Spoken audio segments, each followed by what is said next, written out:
सभी को नमस्कार। तो स्वागत है आपका अपने YouTube चैनल कॉमिक क्लासेस पर। जैसा कि हम एक नई मुहिम नई शुरुआत करने चले हैं और हमने पिछली दो क्लास हमने मानव रोग से संबंधित पढ़ी है। और पिछली जो क्लास थी, जो दो क्लास हुई है, आज जो तीसरी क्लास है।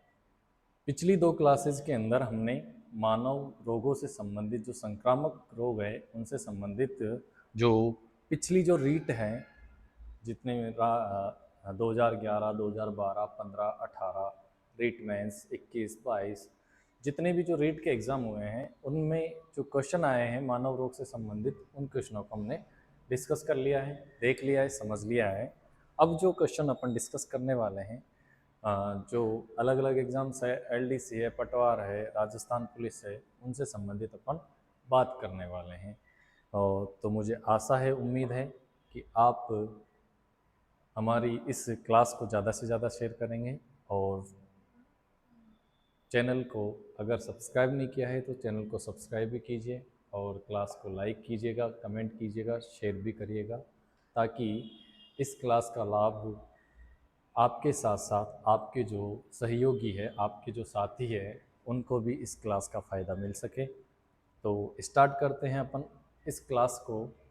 जो हमने मुहिम चालू कर रखी है रीट 2025 स्पेशल टारगेट बैच है, तो साइंस वाला पोर्शन है, मैं कंप्लीट आपको करवाने वाला हूँ इसी यूट्यूब चैनल पर फ्री ऑफ कॉस्ट। आपको जो है ये चीज़ अपन प्रश्नों के माध्यम से समझने वाले हैं। तो स्टार्ट करते हैं। उसमें हमने कुछ जीवाणु संबंधित बीमारियां, प्रोटोजोआ संबंधित बीमारियां और हेलमिंथेस या कृमि जनित बीमारियां या वायरस जनित बीमारियां, यानी संक्रामक बीमारियों की हमने चर्चा की। अब कुछ संक्रामक बीमारियां और है जो कवक की या फंजाई के कारण होता है, उसकी बात अपन करने वाले हैं।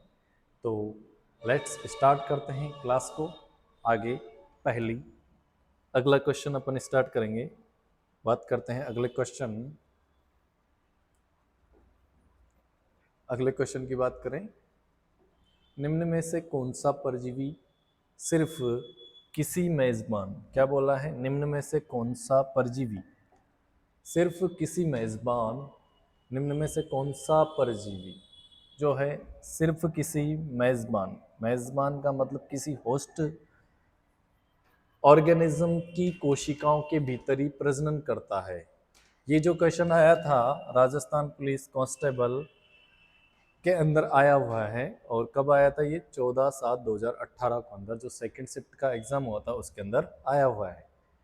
क्या बोला है कि कौन सा जीव है या कौन सा सूक्ष्म जीव है जो किसी ऑर्गेनिज्म यानी किसी मेजबान जीव के शरीर के अंदर ही क्या करता है, वृद्धि करता है। ऐसा जीव होता है जो वायरस। ये वायरस क्या करता है, ये वायरस जो होता है बाहर तो क्या होता है, मृत अवस्था में पड़ा रहता है। बाहर क्या रहता है, डेड अवस्था में पड़ा रहता है, मृत अवस्था में पड़ा रहता है। लेकिन जैसे ही ये किसी जीव के शरीर में प्रवेश करता है, जीव के शरीर में या किसी होस्ट सेल के अंदर जाता है, तो ये क्या कर लेता है, गुणन करने लग जाता है, वृद्धि करने लग जाता है, वृद्धि करने लग जाता है।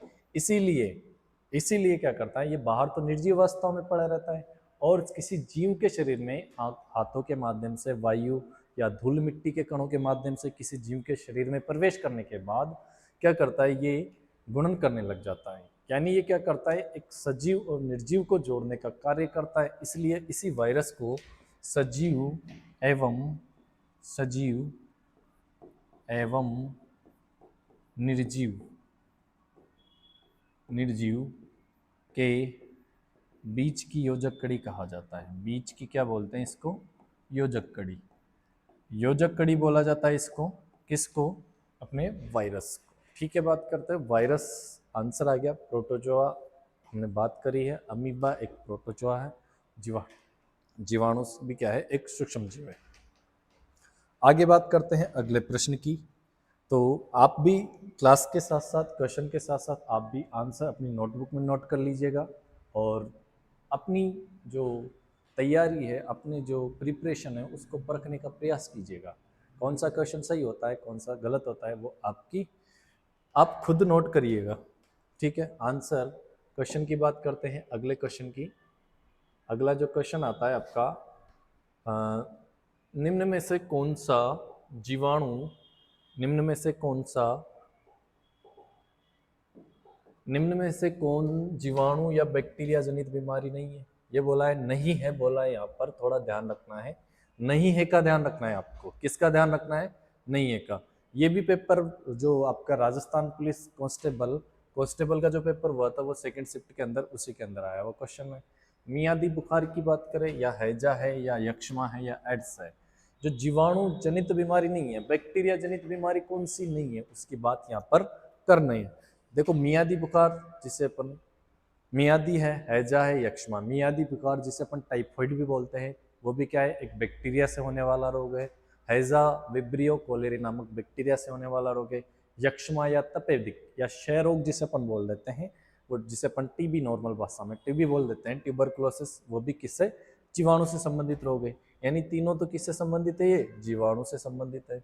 तीनों रोग किससे संबंधित है, जीवाणु या बैक्टीरिया से संबंधित है। किससे संबंधित है, बैक्टीरिया से संबंधित है तीनों रोग। जबकि एड्स की बात करें, एड्स जो है HIV virus, human immuno deficiency virus के कारण होता है, जिसकी हमने पिछली क्लास में बात भी करी थी एड्स के बारे में। तो आगे बात करते हैं, आंसर क्या हो जाएगा, एड्स। क्या हो जाएगा, एड्स। आगे बात करते हैं अगले प्रश्न की। अगला जो प्रश्न है आपका, आप भी क्वेश्चन को साथ साथ नोट करें, क्वेश्चन को नोट क्या, क्वेश्चन के आंसर को नोट कीजिएगा, और लास्ट के अंदर अंतिम प्रश्न के बाद आप खुद देखिएगा कि कौन सा क्वेश्चन अपना सही हुआ है, कौन सा गलत हुआ है।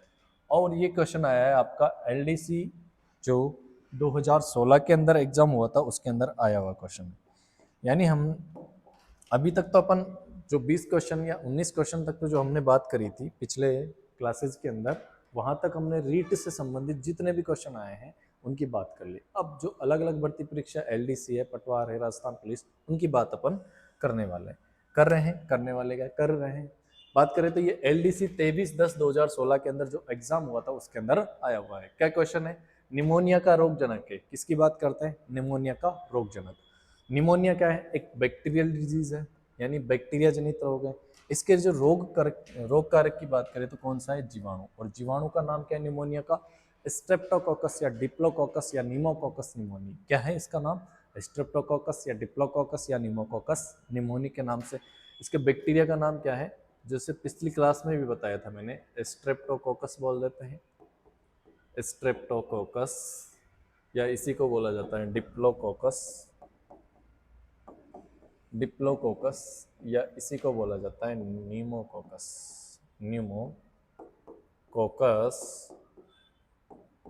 निमोनी। लास्ट में ध्यान रखना है आपको, निमोनी किससे संबंधित है, निमोनिया से संबंधित है, ये ध्यान रखना है। तो क्लोस्ट्रीडियम स्ट्रेप्टोकोकस, डिप्लोकोकस या निमोनोकोकस निमोनी की बात करते हैं। तो आंसर कौन सा आ गया अपना, ए, जीवाणु। कौन सा आ गया आंसर, ए आ गया। बात करते हैं अगले क्वेश्चन की।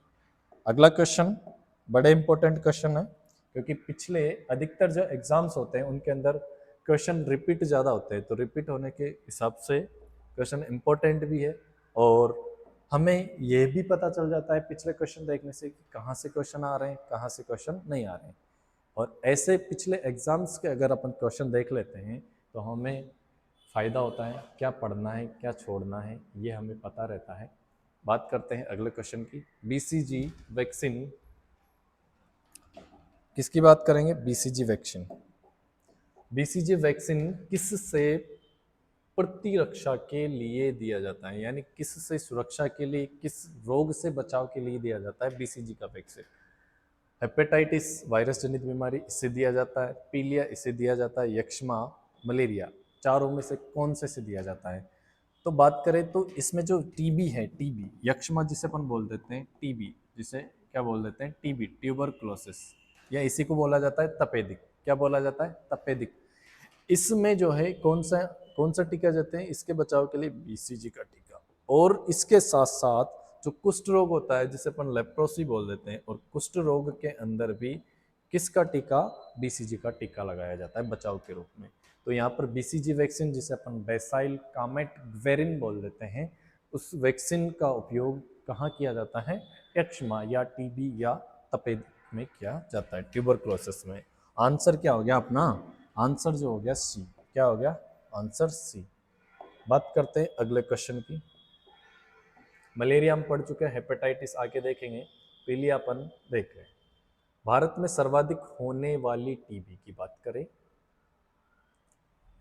भारत में सर्वाधिक होने वाली, अब ये भी कौन से क्वेश्चन आपके एलडीसी के अंदर 2012 के अंदर आया हुआ क्वेश्चन है, एलडीसी 2012 में आया हुआ क्वेश्चन है। बात करते हैं कि ये जो है तपेदिक, जिसे अपन बोलते हैं टीबी, ये किसको प्रभावित करती है? किसको प्रभावित करती है? मेन रूप से अपने फेफड़ों को प्रभावित करती है, हमारे लंग्स को प्रभावित करती है। कौन सी? टीबी। टीबी का जो बैक्टीरिया होता है वो किसको प्रभावित करता है? देखो ये, और ये क्वेश्चन भी आपका आरपीएससी का जो एलडीसी का एग्जाम होता है उसके अंदर आया हुआ है। बात करें अगले क्वेश्चन की, क्वेश्चन नंबर 25 के बाद अगला जो क्वेश्चन है, डॉट्स प्रोग्राम किसकी बात करते हैं? डॉट्स प्रोग्राम का संबंध, डॉट्स प्रोग्राम का संबंध, डॉट्स प्रोग्राम किसकी बात करते हैं? डॉट्स प्रोग्राम, डॉट्स प्रोग्राम का संबंध किस रोग से है? और ये जो रोग है आपके क्वेश्चन आया हुआ है स्टेनोग्राफर का जो एग्जाम हुआ था 2013 के अंदर, उसमें आया हुआ क्वेश्चन है। एड्स से संबंधित है क्या? हम बात भी कर चुके हैं, नहीं है, एड्स से संबंधित नहीं है।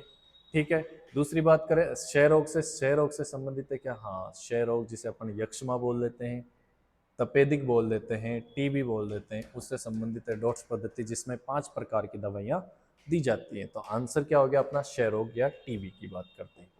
अगला जो क्वेश्चन, और इसमें पोलियो, कैंसर, कैंसर क्या है? एक गैर संक्रामक रोग है, और लास्ट में अपन देखेंगे, ठीक है, कैंसर के बारे में भी लास्ट में देख लेंगे। ठीक है, आगे जो बात करते हैं, अगला जो क्वेश्चन है टाइफाइड का कारण है। अब टाइफाइड के उसके टाइफाइड के बैक्टीरिया का नाम बताना है। कारण मतलब किसके कारण होता है टाइफाइड, और ये भी आपका स्टेनोग्राफी के अंदर आया हुआ है।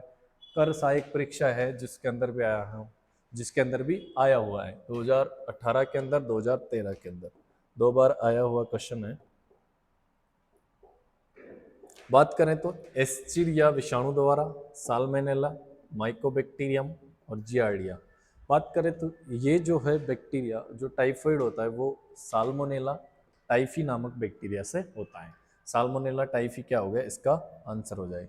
बात करें माइकोबैक्टीरियम, माइकोबैक्टीरियम नामक जीवाणु की बात करें तो इसके 2 प्रजातियों की बात करें, पहली जो होती है माइकोबैक्टीरियम लेप्री और माइकोबैक्टीरियम ट्यूबरक्लोसिस। माइकोबैक्टीरियम लेप्री जो है लेप्रोसी रोग, जिसे अपन कुष्ठ रोग बोल देते हैं, उसकी बात करते हैं। और यहाँ से एक माइकोबैक्टीरियम ट्यूबरकुलोसिस की बात करें तो ये जो है टीबी रोग, टीबी रोग उत्पन्न करता है। जियार्डिया की बात करें, जियार्डिया भी क्या करता है? ये एक रोग होता है जिसका नाम है, ये प्रोटोजोआ है।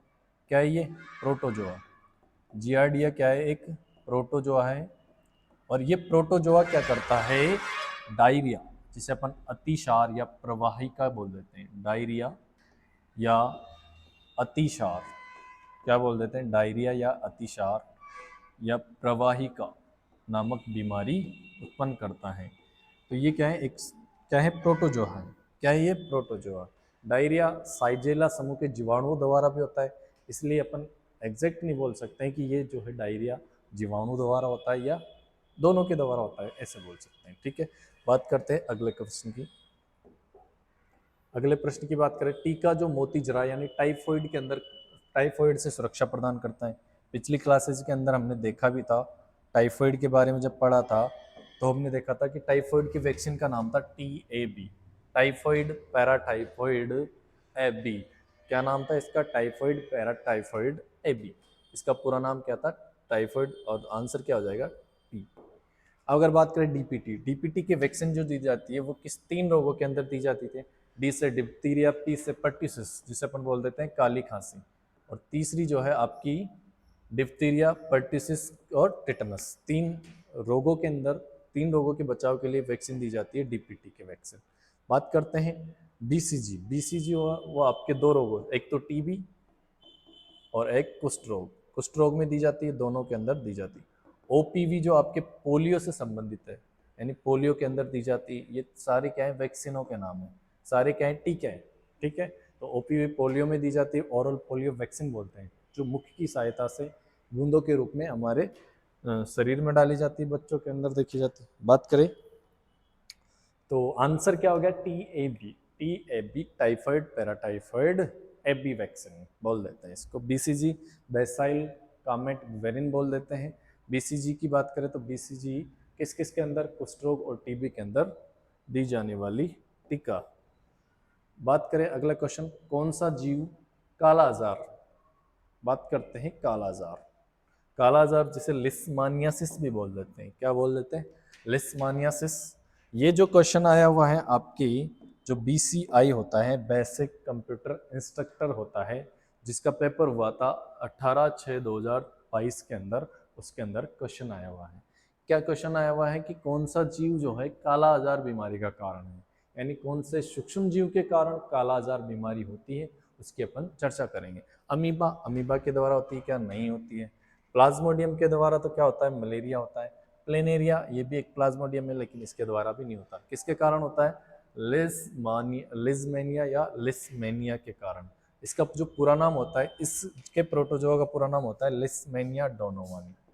क्या होता है, लिस्मेनिया डोनोवानी। इस लिस्मेनिया डोनोवानी के कारण ही क्या होता है, लिस्मेनिया डोनोवानी के कारण ही वो ले गया हमारे प्यार से, लिस्मेनिया डोनोवानी, ठीक है। लिस्मेनिया डोनोवानी क्या होता है, इसका पूरा नाम होता है। तो लिस्मेनिया डोनोवानी नामक प्रोटोजोआ के कारण क्या होता है, कालाजार बीमारी होती है, जिसे लिस्मानियासिस भी बोल देते हैं। अब इस बीमारी के बारे में पढ़ लेते हैं, भाई क्या है बीमारी, क्या नहीं है, इसके बारे में चर्चा कर लेते हैं, ठीक है। बात करें कालाजार लिस्मानियासिस, काला आजार या लिस्मानियासिस की बात करते हैं, तो रोग कारक का नाम क्या है, रोग कारक का नाम क्या है, लिस्मानिया डोनोवानी। क्या है लिस्मानिया डोनोवानी, ये क्या है, एक कशाभिकीय परजीवी है। क्या है ये, कशाभिकीय परजीवी। रोग वाहक की बात करें तो इसकी जो रोग वाहक है वो कौन सी है, रेत मक्खी जिसे अपन बालू मक्खी बोल देते हैं, या सैंड फ्लाई। ये क्या करती है, रोग वाहक का कार्य करती है। इस रोग के परजीवी क्या करते हैं, शरीर में जालिका अंत स्तर तंत्र, यानी जो रेटिकुलो एंडोथीलियल जो सिस्टम होता है हमारा, जो अंदर का जो सिस्टम होता है उसको अवरुद्ध कर देते हैं, और इससे क्या हो जाते हैं, प्लीहा अत्यधिक बढ़ जाती है, प्लीहा का आकार बढ़ जाता है। जो हमारी तिल्ली होती है, जिसे स्प्लीन बोल देते हैं, सामान्य भाषा में प्लीहा को बोल देते हैं तिल्ली। इस तिल्ली बढ़ जाती है, और ये शरीर के विभिन्न भागों में क्या कर देते हैं, फोड़े समान उभार बना देती है। विशेष प्रकार से जो नासा वेसम होती है, यानी जो नशिका नासा ग्रंथियां होती है, उसके अंदर, मुख के अंदर, ग्रसनी के अंदर ये प्रभावित करती थी। और इसके अंदर क्या होता है, मेन क्या होता है, आरबीसी की संख्या में वृद्धि हो जाती है। आरबीसी की संख्या क्या हो जाती है, बढ़ जाती है, और शरीर पर क्या बन जाते हैं, काले धब्बे बन जाते हैं। और इसी कारण इस काला आजार को अपन क्या बोलते हैं, ब्लैक फीवर, यानी काला बुखार भी बोल देते हैं। काली मौत अलग होता है, काला बुखार अलग होता है। काली मौत किसे कहते हैं, प्लेग को बोल देते हैं, क्योंकि उसके अंदर भी क्या हो जाता है, शरीर पर काले काले धब्बे बन जाते हैं, ठीक है। तो इस कारण तो ध्यान रखना है, काला आजार अलग है जिसे अपन काला बुखार या ब्लैक फीवर बोल देते हैं, और काली मौत अलग है जिसे अपन प्लेग बोल देते हैं, ब्यूबोनिक प्लेग बोल देते हैं, ठीक है। उपचार के अंदर जो जितने भी आपके प्रोटोजोआ जनित बीमारियां हैं, उनके अंदर एंटीबायोटिक्स का प्रयोग किया जाता है। बात करते हैं जीवाणु के साथ साथ इसमें भी बात। तो नेक्स्ट प्रश्न की ओर बात करते हैं। आप भी, मुझे आशा है कि आप भी क्वेश्चन का आंसर दे रहे होंगे अपने हिसाब से, ठीक है। पायरिया, पायरिया भी क्या है, एक आपकी पायरिया भी क्या है, एक प्रोटोजोआ जनित बीमारी है। क्या है, जिसे अपन पेरियोडोंटाइटिस, या हमारी क्या बोल देते हैं इसको, पेरियोडोंटाइटिस, जो हमारे दांतों से संबंधित है। रोग कारक का नाम क्या है, एंट अमीबा जिंजीवेलिस। क्या है, एंट अमीबा जिंजीवेलिस। एक है एंट अमीबा हिस्टोलाइटिका। एंट अमीबा हिस्टोलाइटिका क्या करता है, वो तो क्या है, अमीबिया पेचिस, यानी अमीबिया पेचिस रोग का कारण होता है। और एंट अमीबा जिंजीवेलिस, यहाँ पर ये ध्यान रखना है, दोनों के स्टार्ट जो होता है एंट अमीबा से होता है, लेकिन लास्ट के अंदर जो होता है ये जिंजीवेलिस, तो किससे संबंधित होता है, पायरिया से, और हिस्टोलाइटिका अमीबियासिस या अमीबिया पैचिस से संबंधित होता है। संक्रमण जो होता है वो इन्फेक्शन जो होता है दूषित जल भोजन से और दांतों की सफाई न करने से क्या होता है, संक्रमण होता है।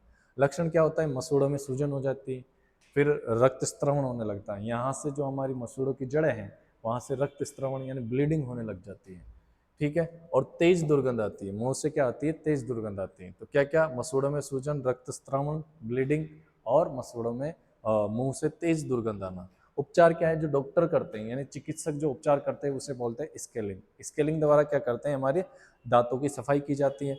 बात करें, दांतों की सफाई करते हैं, और अपन नियमित रूप से क्या करनी चाहिए, दांतों की सफाई करनी चाहिए। एंटीबायोटिक दवाइयाँ इसमें काम में ली जाती हैं, ठीक है। तो अंश जो आपका पायरिया क्या है इससे संबंधित। इसके बाद करते हैं आगे, जो बात करते हैं, फिर आपने सुना होगा अफ्रीकन निद्रा रोग, जिसे अपन नींद न आने वाली बीमारी बोल देते हैं, निद्रा रोग बोल देते हैं। क्या बोल देते हैं इसको, निद्रा रोग। टिप, इसका जो नाम है, साइंटिफिक नेम है ट्रिप्नोसोमियासिस। क्या है, ट्रिप्नोसोमियासिस। अब ये ट्रिप्नोसोमियासिस किस किस प्रोटोजोआ के कारण होता है उसकी बात करते हैं। ट्रिप्नोसोमियासिस जो है, ट्रिप्नोसोमियासिस जो है ट्रिप्नोसोमा गैम्बियस, जिसे ब्रुसेई नामक रोग कारक के कारण होता है, या प्लाज्मो प्रोटोजोआ के कारण होता है। रोग वाहक है अफ्रीकन सीसी मक्खी, या इसे बोला जाता है सीसी फ्लाई। क्या बोल देते हैं, सीसी फ्लाई या सेटसी मक्खी, जिसका जो साइंटिफिक नेम है, वैज्ञानिक नाम है, क्या है, ग्लोसाइना पाल्पेलिस। ग्लोसाइना पाल्पेसिस इसका पूरा, सेटसी मक्खी का क्या है, वैज्ञानिक नाम है, साइंटिफिक नेम है। और इसी अफ्रीकन सीसी मक्खी या सेटसी मक्खी के द्वारा ये रोग वाहक का कार्य करती है। बात करें इसके लक्षण की, बात करें तो लक्षण क्या है, रोग के कारण व्यक्ति निद्रा अवस्था में बना रहता है, यानी नींद बहुत ज़्यादा आती है ऐसे व्यक्ति को। यानी जिसमें ये रोग हो गया, ट्रिप्नोसोमियासिस हो गया, उसके अंदर नींद, उस व्यक्ति को नींद क्या आती है, ज़्यादा आती है। ये प्रोटोजोआ क्या करता है, हमारे शरीर के जो लसिका तंत्र होता है, यानी हमारे इससे जो प्रभावित अंग कौन सा हो गया, लसिका तंत्र, और हमारे जैविक घड़ी तंत्र को भी क्या करता है, प्रभावित करता है। लसिका तंत्र में प्रवेश कर विषैले पदार्थ का स्राव करता है, जिससे तंत्र में सूजन आ जाती है। लसिकाओं में क्या आ जाती है, सूजन आ जाती है, स्वेलिंग आ जाती है। लसिका में ट्रिप्नोसोमा, क्या है, ट्रिप्नोसोमा मस्तिष्क के प्रमस्तिष्क और मेरुद्रव में प्रवेश कर जाते हैं।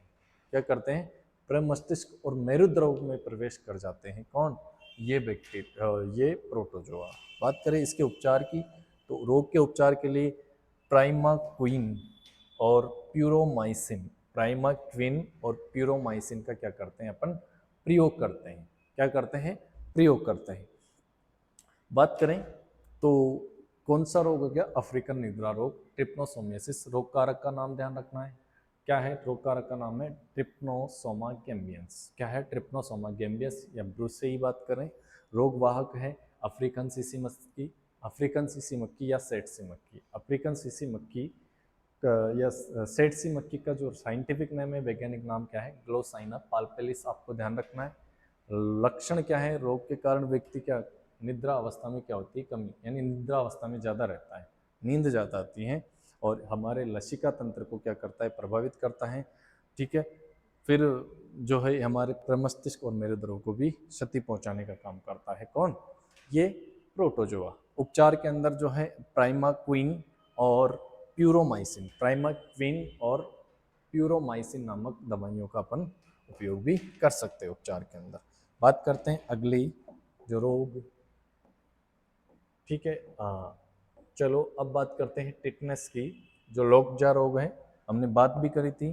जो टिटनेस होते हैं उसको क्या बोल देते हैं अपन, लोकजा रोग। क्या बोल देते हैं, लोकजा, क्योंकि इसके अंदर हमारा जो जबड़ा जो होता है वो लोक हो जाता है। लोकजा या टिटनेस रोग किससे संबंधित है, अब ये अलग अलग आया हुआ है, एक के अंदर तो आया हुआ है कि लोकजा रोग किससे होता है, रोग है जीवाणु जनित है, प्रोटोजोआ जनित है, फफूंद जनित है, या विषाणु जनित है। अब एक के अंदर यह आया था, एक के अंदर टिटनेस रोग है वो आया था, दोनों को मैंने एक साथ ले लिया। एक बार तो आया था जेल प्रेरी 2018 के अंदर आया था, और आरपीएससी एलडीसी के 2014 के अंदर आया हुआ क्वेश्चन है, ठीक है। लोकजो की बात करें तो ये क्या है, जीवाणु जनित रोग है, जिसका नाम है क्लोस्ट्रीडियम टिटेनी, क्लोस्ट्रीडियम टिटेनी। ठीक है, क्लोस्ट्रीडियम टिटेनी नामक बैक्टीरिया या जीवाणु से होने वाला रोग कौन सा है? लौगजा या टेटनस की बात करते हैं। अगली बात करें, अगला जो क्वेश्चन है, निम्न में से कौन सा युग्म सही नहीं है? और ये जो है आपका लेटेस्ट, मैंने जैसे क्लास के अंदर भी बात करी थी, लेटेस्ट जो आपका लेटेस्ट जो एग्जाम हुआ है सीईटी 10+2 22/10/2024 को जो शिफ्ट पहली शिफ्ट का जो एग्जाम हुआ था उसके अंदर आया हुआ क्वेश्चन है। अभी जो हाल ही के अंदर एग्जाम हुआ उसके अंदर आया हुआ क्वेश्चन है ये।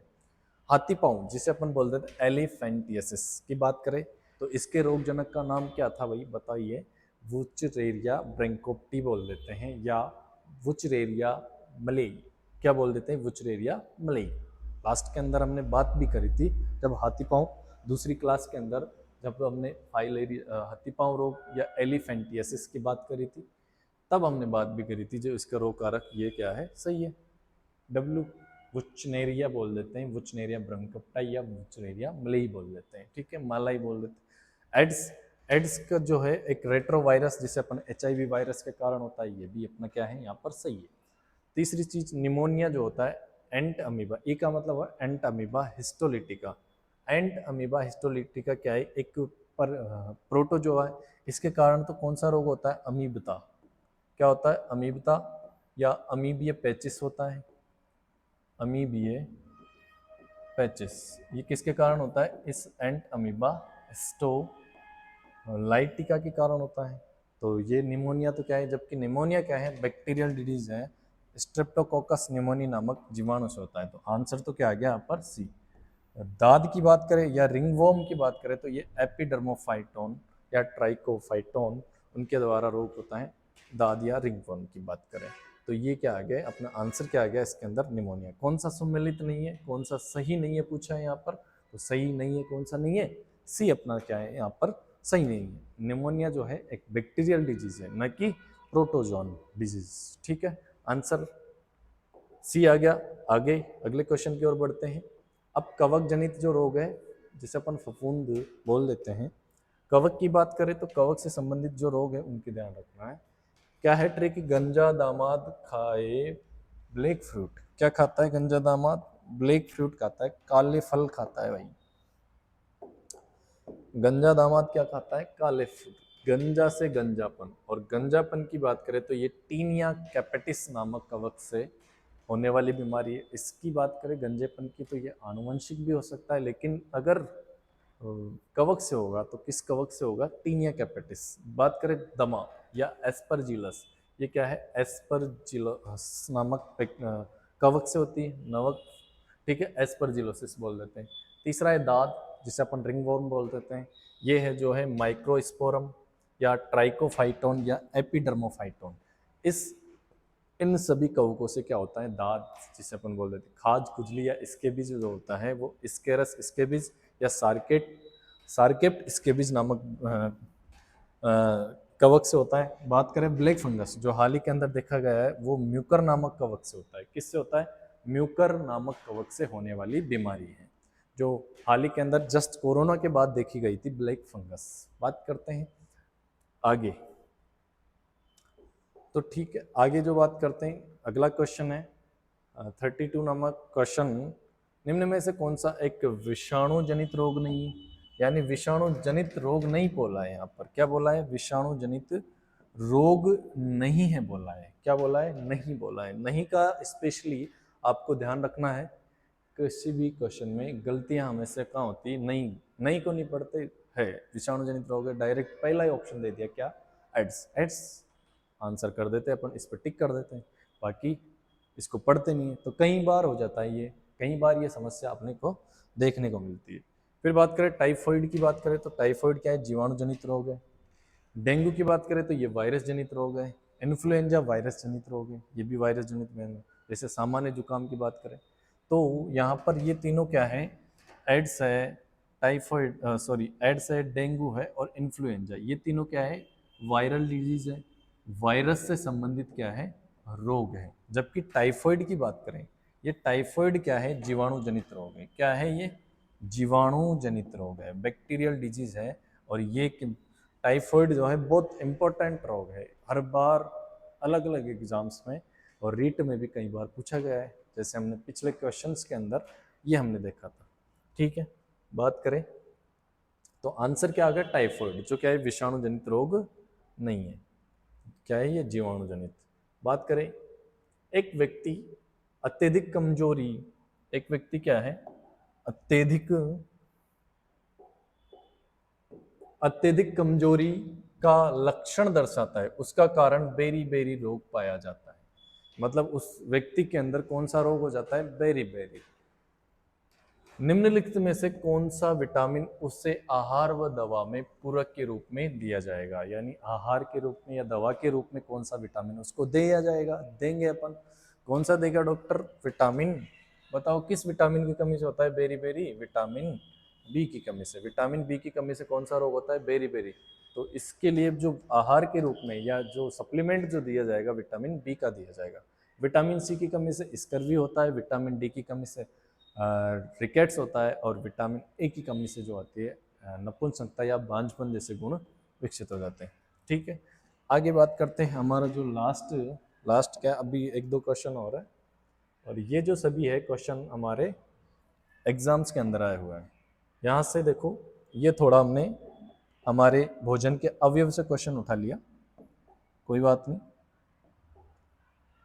अवयव से संबंधित भोजन के अवयव जो है कौन कौन से, स्पाइरुलिना अच्छा स्रोत है, किसका अच्छा स्रोत है भाई, स्पाइरुलिना।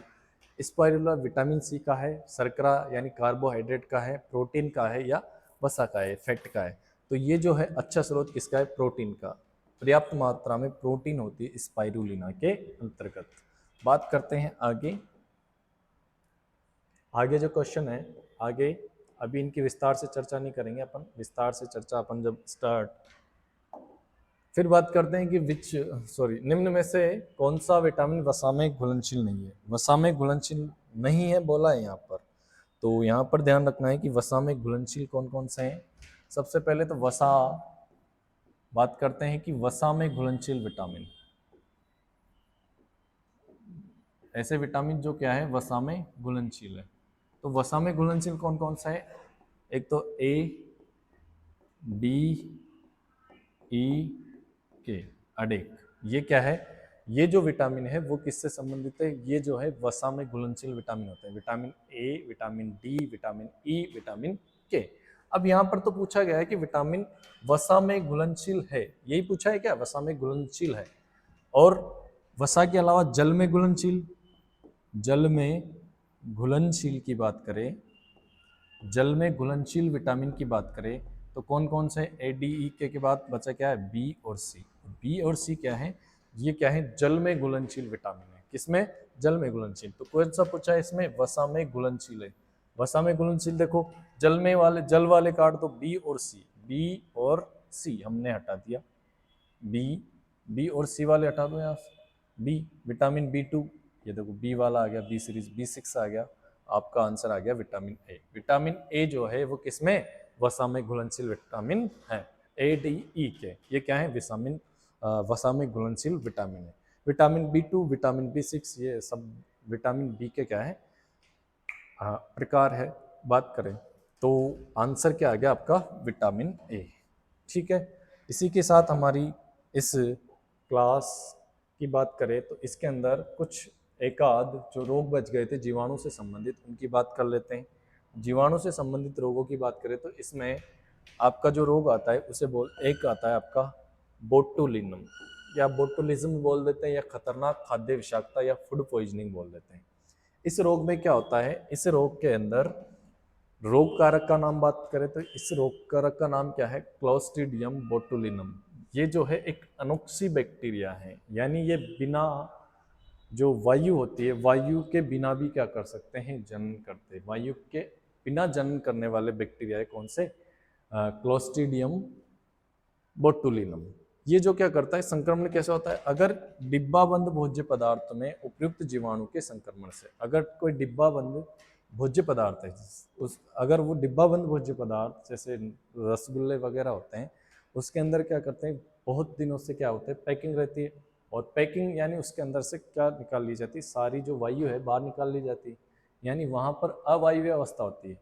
और अवायवीय अवस्था में ये जो बैक्टीरिया होता है क्लोस्ट्रीडियम बोटुलिनम, ये क्या करता है, वृद्धि करता है। अब एक्सपायरी डेट एक्सपायरी डेट तक तो क्या रहता है, वो रसगुल्ले सही रहते हैं, लेकिन एक्सपायरी डेट के बाद उन रसगुल्लों को कभी भी खाना नहीं चाहिए, कोई सा भी भोज्य पदार्थ हो।